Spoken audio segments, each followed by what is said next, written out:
So good morning, Nicola. Good morning.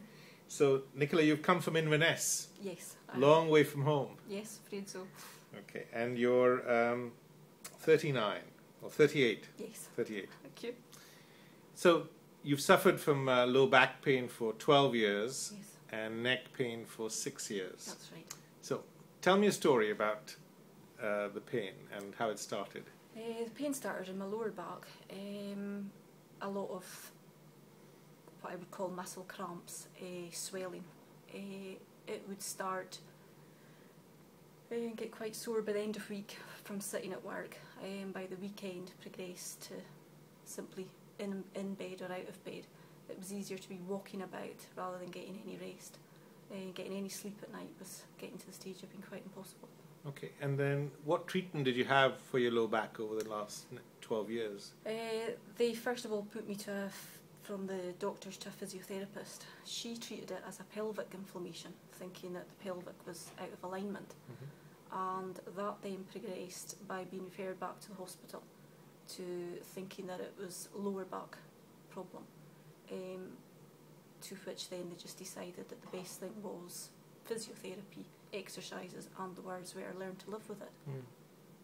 And then tell me about your neck pain and how that started. The neck pain started about 6 years ago. It started off with a numbness in my fingers and up through my face. First of all, thought maybe I'd taken a slight stroke. I'd lost all the feeling one day at work. I was off work for 6 months, and then a year later it happened again. And the feeling in the small pinky and the next finger up never returned. Pins and needles all the way up my arm and right up into the cheeks and through the top of my ear. Okay, and then what treatment did you have over the last 6 years for your neck? They told me to have some acupuncture. That's what the hospital said was probably one of the best things. I asked about surgery on numerous occasions and was told that that wouldn't be something that they would consider at all, that it was just far too dangerous. And you actually saw a surgeon in Aberdeen, I think. Yes, he looked at it and said his words were there was nothing in it for him. Okay. And so you really went back home and thought this is your life. Yeah, it was simply, ended up having to work part-time, 2.5 days a week. And it was simply take painkillers, go to bed, sleep for the 4 hours that you would maybe get up, take some more painkillers, wander around the house for an hour or 2 hours, a cup of tea, back to bed, go to work, come home and go back to bed. And you were also saying it affected your relationship with your husband in terms of your holidays and so on. Yeah, we were very active. We had motorbikes, sports cars, and it simply got to the stage that unless it was a big comfortable car and I could go in it for maybe half an hour, that was it. Driving even became quite impossible. Going to buying a car was simply something that was comfortable and it had to be automatic because I couldn't press the clutch anymore. And when you went on holiday, you said that your day was quite short. Yeah, we used to do quite a lot of fly drives, so it was simply he would be driving and I would be sitting in the passenger seat sleeping. Day would start by maybe 10 o'clock when I could get up and going.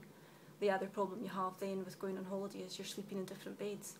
So a lot of the time was I just wasn't getting the sleep to help me then kind of get through the day. Okay. So holidays weren't much fun. And now let's go back to how you found me, because we're a long way from each other. Yes, I had, through the hospital in Inverness, Rigmore, they had recommended that I go private for both my acupuncture and my physio because the waiting time was so long. So I went private and I came across a chap called David Carter from Crown Osteopaths, and it was actually David, just at the winter of last year, who recommended, after coming and seeing yourself one day, that I get in touch with you for a referral. Yes, and so David referred you to me, and yes. 3 months ago we operated on your neck, and I'm just going to bring that in so people can see the scar. It's pretty tiny there. And you had, I think on the scans showed 2 discs that were worn, C5, 6 and 6, 7. And I did a disc replacement at both levels.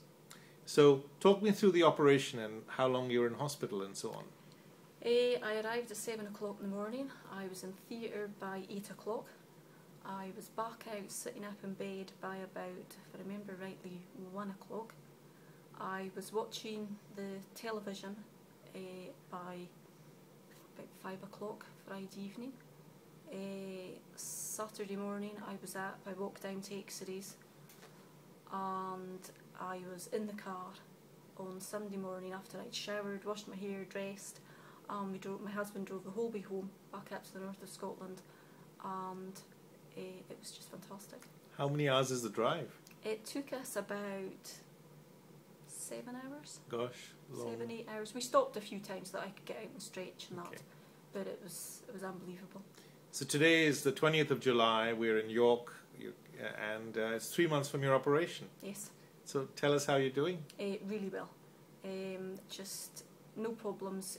No nerve damage feelings through my fingers. It's all feelings back. Just been doing my exercises every day. Getting out, going cycling. Did over 20 miles one day last week. It's like I'm having a new life again. And your neck pain is gone? It's gone completely. And you're off your painkillers? I am, yes. Okay. But also we've got a very interesting effect of the operation which we didn't expect, which is your low back pain's gone too. Yes. I seem to have straightened up a lot. Carry myself, at night I used to be wakened with the pain and that, but I'm not. And even going on holiday now, we were away last week and been in different beds, it's not a problem. Okay. Nicola, thank you. Thank you.